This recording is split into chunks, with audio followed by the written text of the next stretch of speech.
Let me share something with you that's probably going to sound completely wrong at first. Something that goes against everything you've been told about how to treat a woman you're interested in. But I need you to hear me out because what I'm about to explain is the real reason why some men become unforgettable while others get deleted from her mind before the day even ends. And here's what's wild about this. The man she can't stop thinking about isn't doing more than you. He's actually doing less, but he's doing it in a way that creates something powerful in her mind. Something that most guys accidentally destroy before they even get started. Now I know what you're thinking. You're probably wondering how doing less could possibly make you more attractive. That doesn't make sense, right? Especially when every relationship expert tells you to show effort, be consistent, prove your interest.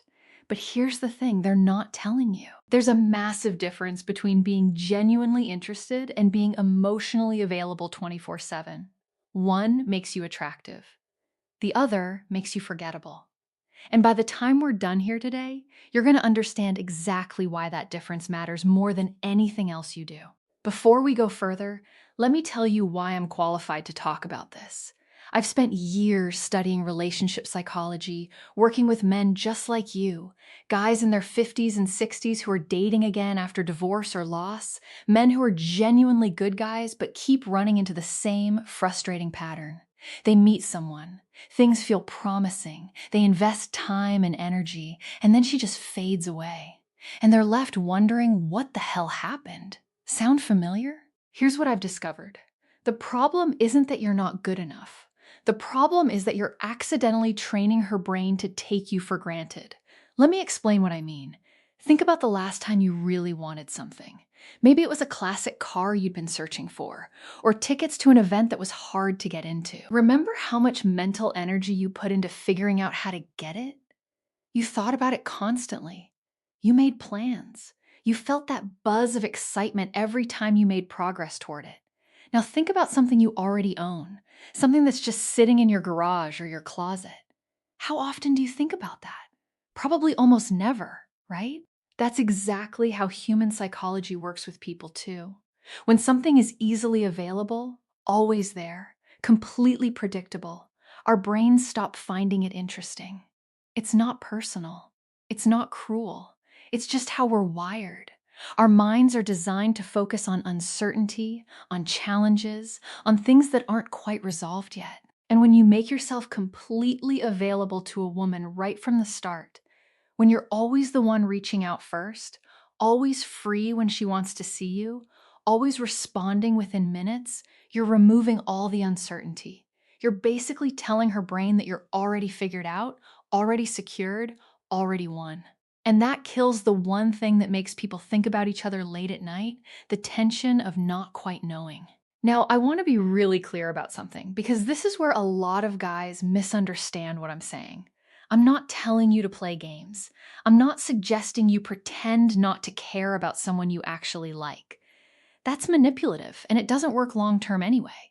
What I'm talking about is something completely different. I'm talking about having a life that's so full and meaningful that you're genuinely not available all the time. I'm talking about respecting your own time and energy enough that you don't drop everything the moment a woman shows interest.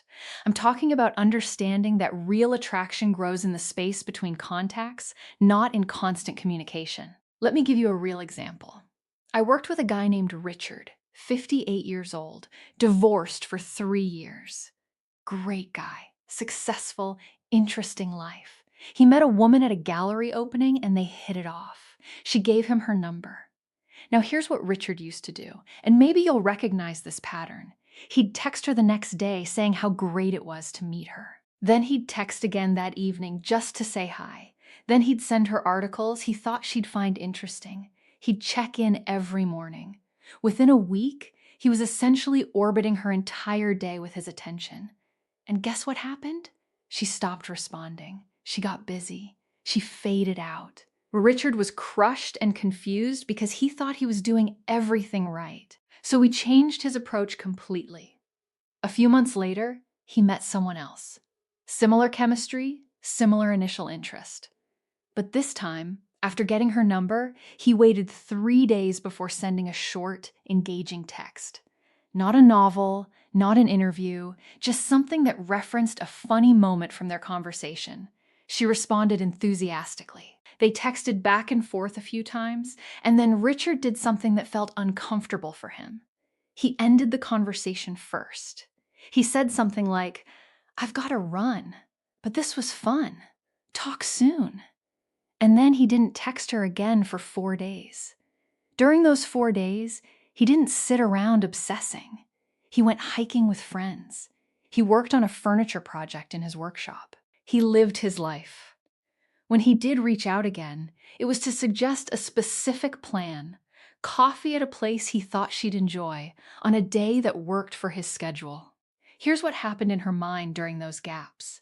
She started wondering about him. Who is this guy who seems interested but isn't glued to his phone? What's he doing that keeps him busy? Why does talking to him feel different than talking to other men who seem so eager and available? That curiosity created something that constant contact never could. It created space for her imagination to fill in the blanks. It created anticipation. And anticipation is one of the most powerful emotions in early attraction. When they finally went out, Richard was fully present. No phone checking, no distracted energy, just genuine engagement. And then afterward, he didn't text her that night saying what a great time he had. He waited until the next afternoon and kept it simple. Really enjoyed yesterday. Let's do it again when schedules line up. Not desperate, not pushy, just confident and clear. The woman later told him that she'd been on plenty of dates with men who seemed nice, but Richard was different. She said she found herself thinking about him at odd moments, wondering when she'd hear from him again, looking forward to their conversations because they felt special rather than routine. That's the difference I'm talking about. Richard didn't change who he was. He didn't become someone cold or manipulative. He just stopped abandoning his own life and dignity in pursuit of female approval. And that shift, that's what made him magnetic.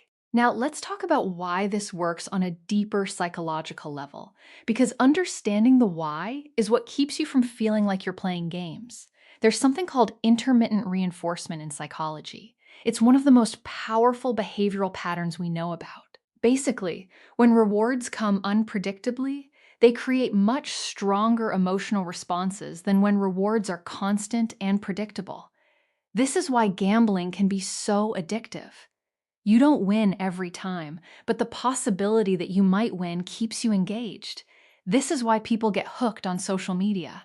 You don't get likes and comments every single time you post, but sometimes you do, and that variable reward keeps you coming back. The same principle applies to human relationships.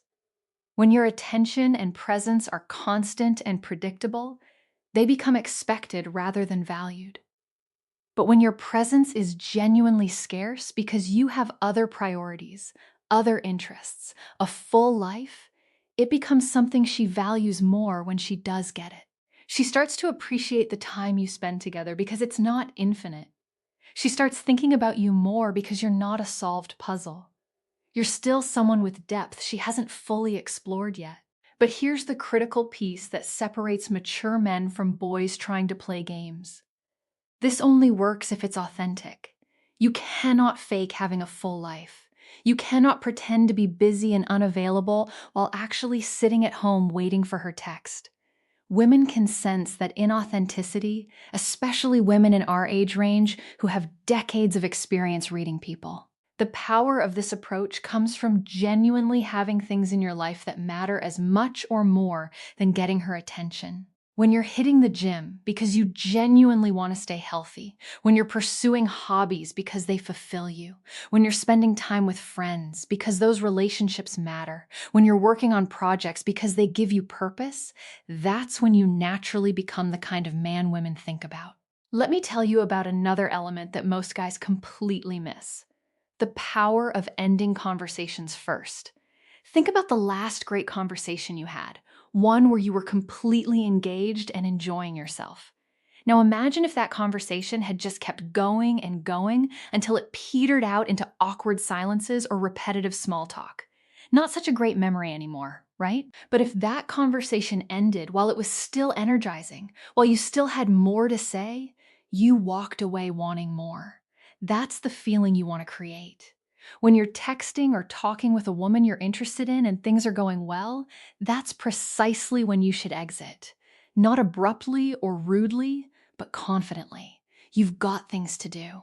You have a life. You enjoyed the conversation and you'll talk again soon.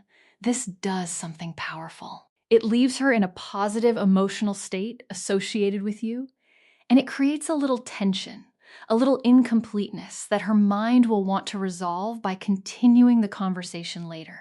Now let's address something really important. What about showing genuine interest? What about letting her know you care? Don't women want to feel valued? Absolutely they do. And that's not contradictory to anything I'm saying. The key is how you show that interest. Instead of constant low-level contact that says, I'm always thinking about you and I have nothing else going on, you show interest through quality over quantity. When you do reach out, make it count. Send a message that shows you actually listened to something she said. Reference a detail from your last conversation. Suggest an activity that aligns with something she mentioned enjoying. Show thoughtfulness, not desperation. When you're together, be completely present. Put your phone away. Listen actively. Ask real questions. Create an experience she'll remember. That's how you show genuine interest while maintaining your value. Here's another truth that might be hard to hear, but it's important. If you do all this, if you maintain your own life and dignity and create healthy space, and she still doesn't respond with genuine interest, then you've learned something valuable. She wasn't the right person. And you can move on without having sacrificed your self-respect or wasted months chasing someone who was never going to choose you. That's actually one of the most valuable aspects of this approach. It filters quickly. Women who are genuinely interested will appreciate a man with boundaries and a full life. Women who are just bored or looking for attention will move on to easier targets. And that's exactly what you want. Let's talk about something else that keeps you in her thoughts. Unpredictability in the right ways. I'm not talking about being unreliable or flaky. I'm talking about not being boringly predictable. Most guys fall into patterns immediately. They text at the same time every day. They suggest the same types of dates. They become routine before they've even established a relationship. Instead, mix it up. Sometimes text in the morning, sometimes in the evening, sometimes wait a day, sometimes wait 3. Sometimes suggest coffee, sometimes suggest a walk, sometimes suggest something unexpected like checking out a farmer's market or a live music venue. Be consistent in your character and values, but varied in your behaviors. This keeps things fresh and keeps her slightly off balance in a good way. She can't quite predict you, which means she has to pay attention. Now, here's something that sounds risky, but is actually incredibly powerful. Occasionally disagree with her. Most men, especially when they're trying to win a woman over, become yes men. She states an opinion and they immediately agree, even if they don't actually agree. They laugh at jokes that aren't funny. They pretend to like things they don't like. They're so afraid of creating any friction that they become completely bland. But here's what that communicates. It says you don't have a backbone. It says you're willing to abandon your own thoughts and preferences to win her approval. And that's deeply unattractive. Instead, when you genuinely disagree about something, say so respectfully. Interesting, I actually see that completely differently. Then explain your perspective. This does multiple things. It shows you're authentic. It shows you respect her enough to have a real conversation rather than just agreeing with everything. It creates a little spark, a little dynamic tension that makes interactions more memorable. Obviously, I'm not talking about being disagreeable or argumentative. I'm talking about being a real person with real opinions. Here's another angle that most guys never consider. Create unique shared experiences that exist only between the two of you. Anyone can take her to dinner and a movie. That's fine for a first or second date, but it's completely forgettable. Instead, take her somewhere she's never been. Show her something she's never seen. Teach her something new. Have a conversation that goes deeper than surface topics. When you create memories that are genuinely unique, you become impossible to replace in her mind. She might forget the guy who took her to Olive Garden, but she'll never forget the guy who took her to watch the sunrise from a particular spot and talked about life dreams and regrets. These unique experiences create what psychologists call memory anchors. Every time she thinks about that experience, she thinks about you. You become associated with something meaningful rather than just another generic date. Let me share one more powerful technique. I call it future echoes. This is where you casually plant yourself in her future without making concrete plans. You're having a conversation and you mention, "Oh, there's this restaurant opening next month that's supposed to be incredible. You'd love it." You're not asking her out right then. You're just creating a little future possibility. Or you say something like, "When the weather gets warmer, I know this hiking trail with an amazing view. We should check it out sometime." Again, no specific plans, just planting a seed. Here's what this does psychologically. It creates these little open loops in her mind. She'll find herself thinking, is he going to mention that restaurant again? Should I bring it up? Does he still want to go? These unresolved future possibilities keep you in her thoughts. But here's the key. You can't do this with everything. It has to be occasional and genuine. If every conversation is full of vague future plans that never materialize, you just seem like you're full of empty talk. Now, I want to address timing because this is where most guys completely blow it. When you pull back strategically, when you create that space I've been talking about, you need to give it real time. I'm talking about at least 2 to 3 weeks of significantly reduced contact. Not complete silence necessarily, but a real reduction. I know that sounds scary. You're thinking she'll forget about me. She'll meet someone else. I'll lose my chance. But here's the truth. If she forgets about you in 2 weeks, she was never actually that interested to begin with. You need to accept that. But if there was real chemistry, if you created real moments together, she won't forget. She'll wonder. And during that time, you're not sitting around obsessing over her. You're genuinely improving your life. You're hitting the gym harder.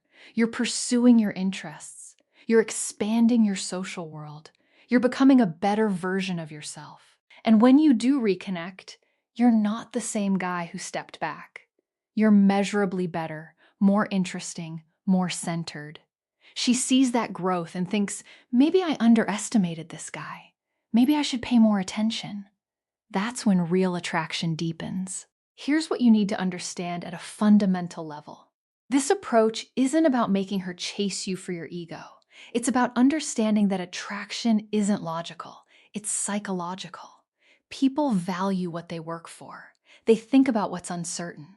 They obsess over what they can't quite figure out. When you master this, you're not just getting one woman to think about you.